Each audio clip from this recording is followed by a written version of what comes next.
Many have speculated about a connection between Prince and Diddy, particularly concerning the issues Prince raised about the music industry. Allegedly, this link stems from Diddy's dealings with Warner Brothers, the record label Prince had long opposed. Both figures seem to share a history of profiting from artists while failing to adequately compensate them, which Prince publicly criticized.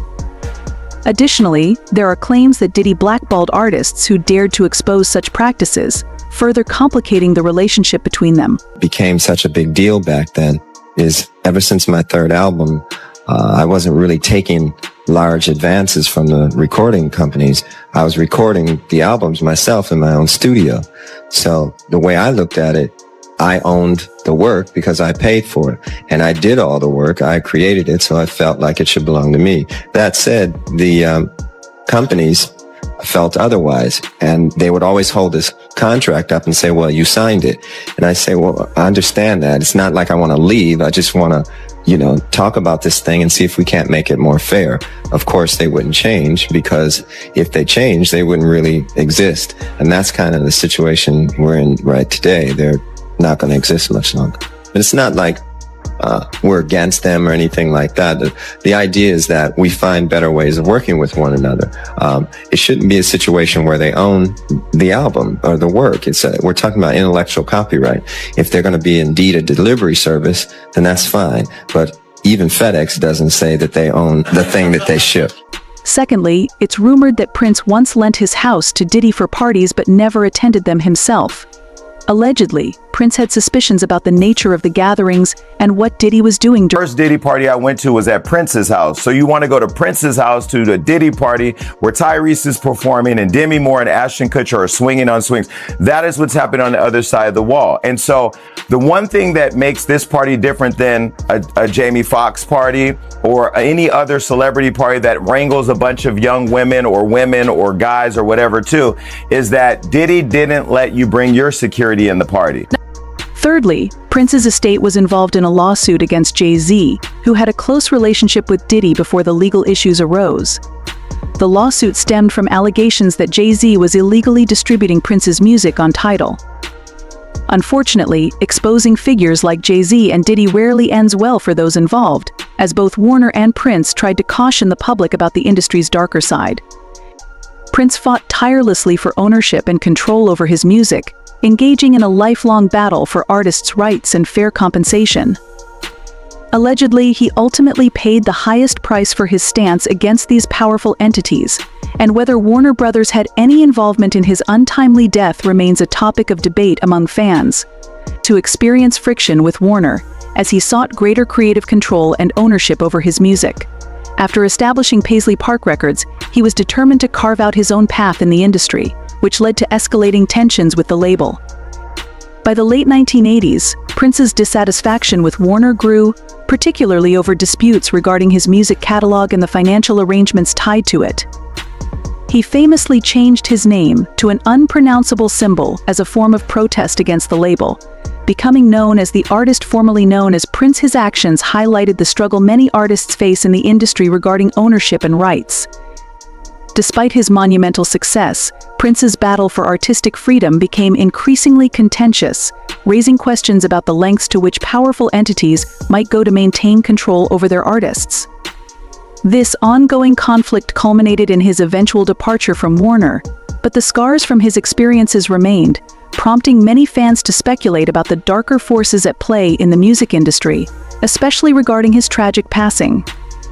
As he passionately advocated for artists' rights and ownership of their work, Prince's frustration with Warner reached a boiling point, leading him to publicly confront the system that he felt exploited him and countless other musicians.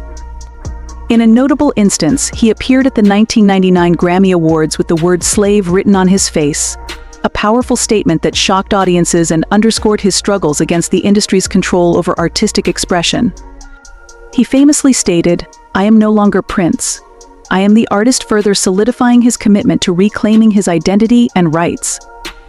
His battle with Warner was not just about money, it was a deeply personal fight for artistic integrity. Prince sought to assert his autonomy, declaring his intention to re-record his catalog in order to regain ownership. This unprecedented move aimed to create two versions of his music, one under Warner and another that he controlled, forcing fans to choose between the two. Throughout this tumultuous period, Prince used various platforms to voice his grievances, making it clear that the music industry's practices were detrimental to artists. His relentless pursuit of justice for himself and others highlighted the pervasive issues within the industry, shining a light on the need for reform and greater artist empowerment. His legacy as a trailblazer for artist rights remains influential, even after his untimely death, as discussions about music ownership continue to resonate in today's landscape. It's not your game. You didn't make the rules, so everything comes hard. And as long as you're signed to a contract, you're going to take a minority share of the winning. A select few of us will do well, the majority will not. So as a people, we'll be considered a minority. But stop. Let's take a moment and look at yourselves. There's nothing minor about you. You are a blessed people. You're the most talented on earth, and you are still grateful. That is why upon winning in their game, you always thank God. Tonight I would like to ask one favor of you. Imagine what we'll all be like in our own game. Peace and love for one another. Prince was unwavering in his commitment to reclaiming his artistic integrity. In 2007, he announced plans to take legal action against platforms like YouTube, eBay, and the Pirate Bay for unauthorized use of his music, underscoring his determination to protect his work from infringement. After years of battles, he eventually regained ownership of his name and reached a settlement with Warner. However, his life took a tragic turn shortly thereafter. Prince died at the age of 57, with reports indicating that he was found unresponsive at his Minnesota estate. Health officials later concluded that he succumbed to an accidental overdose of fentanyl, having unknowingly consumed counterfeit Vicodin laced with the powerful synthetic opioid. Compounding the mystery surrounding his death, Prince was discovered in an elevator, the very elevator he reportedly referred to as the devil. This unsettling detail has fueled speculation and conspiracy theories regarding the circumstances of his passing, as many fans and observers believe that the music industry's pressures and his fight for ownership may have played a role in the tragic events leading to his untimely demise.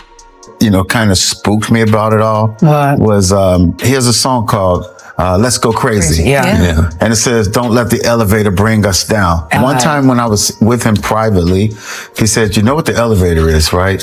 No. I said, no, what's the elevator? He said, well, the elevator is the devil, right? It scared me. I don't like to talk like that, but he said that. And so for me, it was like really haunting when I read that he was found in an elevator. Naturally, the circumstances surrounding Prince's death raised numerous eyebrows, as many found it difficult to accept that the famously health-conscious artist succumbed to an overdose of painkillers. His image as a dedicated and clean-living musician led fans and industry insiders alike to question the official narrative, fueling skepticism and conspiracy theories about potential foul play. The shocking nature of his passing left a profound impact on those who admired his work, as they grappled with the loss of an icon whose life was seemingly at odds with the circumstances of his death. This ain't independent. Yeezy's the only 100% owned, independent,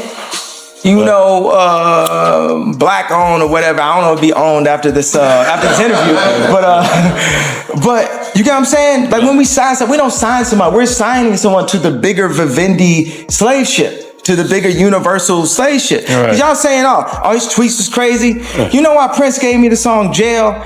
Because he liked what I did. And he's like, I like what you did with them contracts. You said Prince gave it to you. Right. Man, he definitely, guess who's going to jail tonight? You know what I'm saying? A Gemini spirit. People who don't, because he was on that tip.